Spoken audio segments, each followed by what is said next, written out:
हुकूमत फौज सां गॾु बीठल आहे। मुल्क जी दिफ़ा लाइ जंहिं हद ताईं वञणो पियो वेंदासीं। भारत खे ओभर वारी सरहद ते बदतरीन शिकस्त ॾिनी आहे, ओलह वारी सरहद ते बि शिकस्त ॾींदासीं।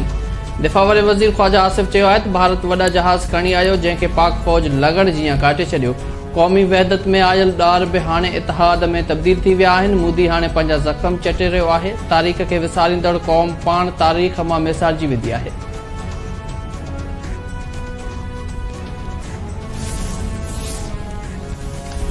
जंग में शिकस्त के मुंह ॾींदड़ भारत के सिफ़ातकारी जो ख्याल अची पियो। भारत समूरनि सियासी जमातनि ते बदल 7 सिफ़ारती टीमूं जोड़े छॾियूं। भारतीय सिफ़ारती टीमूं जंग बाबति भारतीय मौक़िफ़ के मुख़्तलिफ़ मुल्कनि खे आगाह कंदियूं। ज़रीन जो चवणु आहे त 70 मुल्कनि जे दिफ़ाई हताशियुनि खे बि भारतीय टीमूं ब्रीफिंग ॾींदियूं। भारत 22 अप्रैल ते पहलगाम वाक़े बैदि पाकिस्तान ते इल्ज़ाम लॻाए हमलो कयो हो। पाकिस्तान भारतीय हमलो नाकाम बणाईंदे राफेल जहाज़नि समेत भारत जे 6 जंगी जहाज़नि खे तबाह कयो हो। पाकिस्तान ऐं भारत विच में छिकताण नंढो मसइलो न हो। नफ़रत तमामु घणी वधी रही हुई। मामिलो हेठमी जंग तरफ़ वधी रहियो हो, जंहिंखे मूं रोकियो। मां वापार खे इस्तेमालु करे जंगियूं रोके रहियो आहियां। अमरीकी सदर डोनाल्ड ट्रंप अमरीकी टीवीअ खे ॾिनल इंटरव्यू में चयो आहे त पाकिस्तान सां बि हिन मामले ते घणी ॻाल्हि ॿोल थी आहे। पाकिस्तान बि वापार चाहे थो, सुठियूं शयूं ठाहे रहियो आहे। पाकिस्तानी लाजवाब माण्हू आहिनि। हाणे सभु ख़ुशि आहिनि। ज़बान जो पको माण्हू आहियां। पंहिंजनि माण्हुनि खे चयो आहे त जल्दी पाकिस्तान सां वापार कनि। दुनिया में सभु मुल्क असां सां वापार करणु चाहिनि था, पर मां सभिनी सां वापार न कंदुसि। हिकु हद मुक़ररु कई आहे। इस्लामाबाद जे दौरे ते पहुतल बरतानवी पड़े वज़ीर डेविड लेमी जे घरू वज़ीर मोहसिन नक़वी सां मुलाक़ात। ॿिए तरफ़ लाॻापन समेत गॾियल दिलचस्पी वारनि मामलनि ते ॻाल्हियूं। मोहसिन नक़वी बरतानिया सां लाॻापन खे वधीक मज़बूत करण जी ख़्वाहिश ज़ाहिर कंदे चयो त पाकिस्तान दहशतगर्द जे ख़िलाफ़ जंग में शीए जी दीवार जीअं बीठल आहे।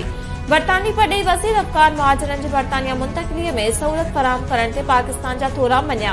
डेविड लेमी चयो आहे त अमरीका ऐं अरब मुल्कनि सां गॾिजी पाकिस्तान ऐं भारत विच में थियल जंगबंदी खे जटादार बणाइण ते कमु करे रहिया आहियूं।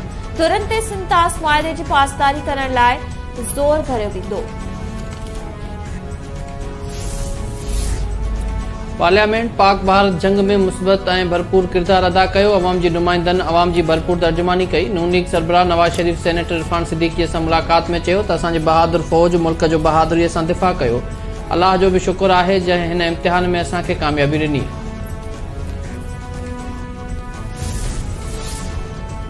सिंध में पाणीअ जी संगीन बहिरान बावजूद पंजाब पारां पाणीअ ते धाड़ो जारी। पंजाब तकरारी केनाल ज़रिए पाणी खणत वधाए छॾी। पंजाब तकरारी सीजे लिंक केनाल ज़रिए 50,000 क्यूसेक वधी पाणी खणण लॻो। ज़रियुनि मूजिबि सीजे लिंक केनाल ज़रिए 15,000 क्यूसेक पाणी खयो पियो वञे। तोसा मां 6,400 क्यूसेक पाणी खयो पियो वञे। पंजाब ग्रेटर थल केनाल ज़रिए रोज़ानो जी बुनियाद ते 2,000 क्यूसेक पाणी खणी रहियो आहे।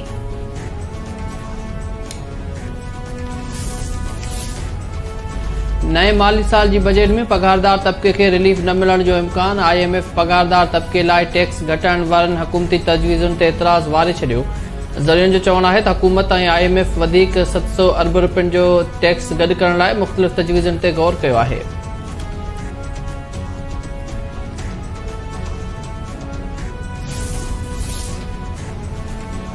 सिंध जे मुख़्तलिफ़ इलाइक़नि में तकरारनि ते 6 ॼणा क़तल, झेड़नि में ज़ख़्मी थियल 2 ॼणा बि फ़ौत। राधन वेझो 5 ॾींहं पहिरीं पसंद जी शादी कंदड़ जोड़े ते हथियारबंदनि जो हमलो।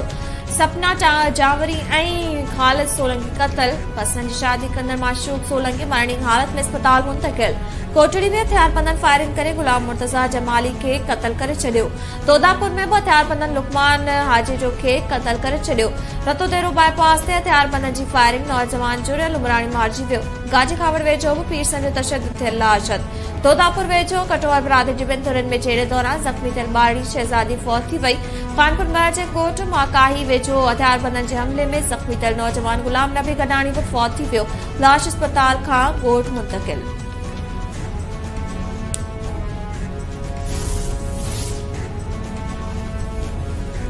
वॾे वज़ीर सैयद मुराद अली शाह जी निंदो शहर आमंद। IG सिंध गुलाम नबी मेमन सां वालदा जी वफ़ात ते ताज़ियत।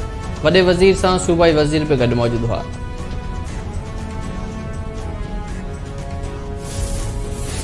पखो भरिसां पुलिस जी गोड़ ते चढ़ाई। 4 ॼणनि खे खंबे गुम करे छॾियो। पुठाण जो पुलिस ते ज़ेवर ऐं रोक रक़म खणण जो इल्ज़ाम एहतिजाज गुज़ारियो कयो वियो।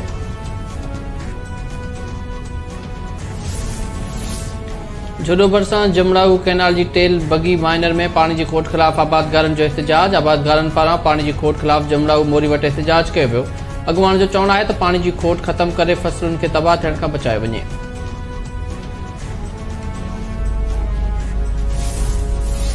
पीछोगोच में पुलिस की कार्रवाई। पी पारा घर में कैद कल बाड़ी बाज़ियाब। चाचे हवाले पुलिस कोर्ट दीनल शाह कॉलोनी में कार्रवाई करे दुआ खर्चे खे बाज़ियाब करायो। पुलिस पारा छापे दौरान बाज़ियाब करायल बाड़ी के चाचे हवाले कयो वियो। हिकु जवाबदार गिरफ़्तार।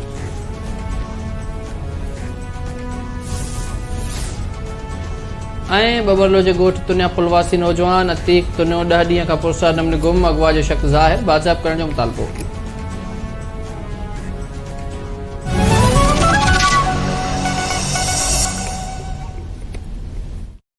सनक्रॉप ग्रुप का डायमंड हाइब्रिड राइस सीड, किसान की उम्मीद, खुशहाली की नवीद।